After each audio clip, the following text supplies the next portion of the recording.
रिमझिम बरसे झरी झकेर तोरा बने उभा फूला शंकर हो। चल कवर उठा चल बाबा धाम चल कबरिया चल रे बाबा धाम चल। चल कवरिया चल रे पुण्य धाम चल।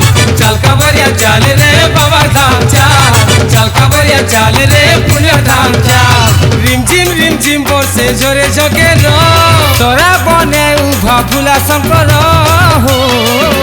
चल कवर उठा चल बाबा धाम चल कबरिया चल रे बाबा धाम चल। चल कवरिया चल रे पुण्य धाम चल। चल कवरिया चल रे बाबा धाम चल। चल कवरिया चल रे पुण्य धाम चल।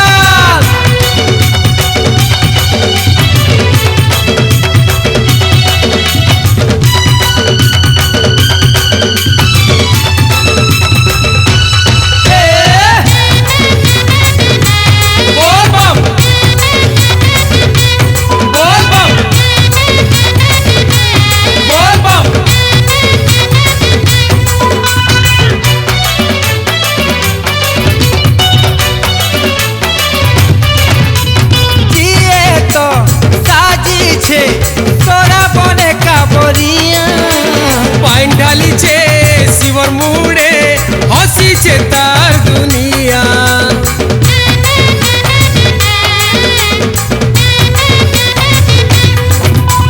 शिव शोक किए जो पीछे तेल पत्थरे गुथी माला।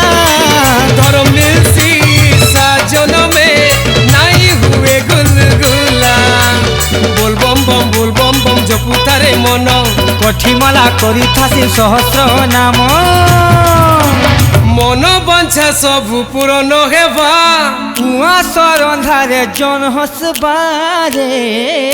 चल कलश बुड़ा चल पायन उठा चल कबरिया चल रे बाबा धाम चल। चल कवरिया चल रे बाबा धाम चल। चल कवरिया चल रे बाबा धाम चल। चल कवरिया चल रे पुण्य धाम चल।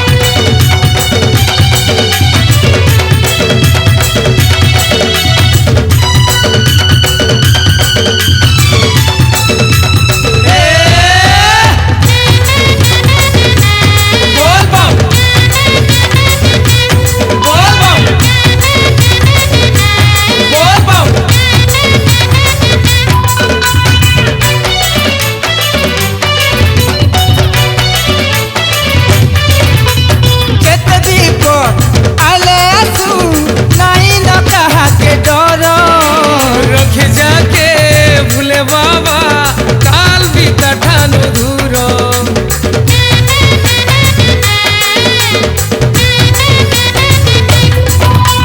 सावन मासे बाबा धामे जहाँ लगी थी सिमोन। करुणा तार डाली करी बाबा पादे दे सिखानो। अगति के गति से तो बाट के बाट तार दया हेले खुले भाग्यर कबाट। मनर कथा जेते पूरण हेबा शिव शक्ति जहाँ ठाने रहे बाहो। चल चंदन गुरी चल कैलाशपुरी चल कबरिया चल रे बाबा धाम चल। चल कवरिया चल रे पुण्य धाम चल। चल कवरिया चल रे बाबा धाम चल। चल कवरिया चल रे पुण्य धाम चल। रिमझिम बरसे झरी झकेर तोरा बने उभा फूला शंकर हो। चल कवर उठा चल बाबा धाम चल कबरिया चल रे बाबा धाम चल। चल कवरिया चल रे पुण्य धाम चल। चल कवरिया चल रे बाबा धाम चल। चल कवरिया चल रे पुण्य धाम चल। चल कवरिया चल रे बाबा धाम चल। चल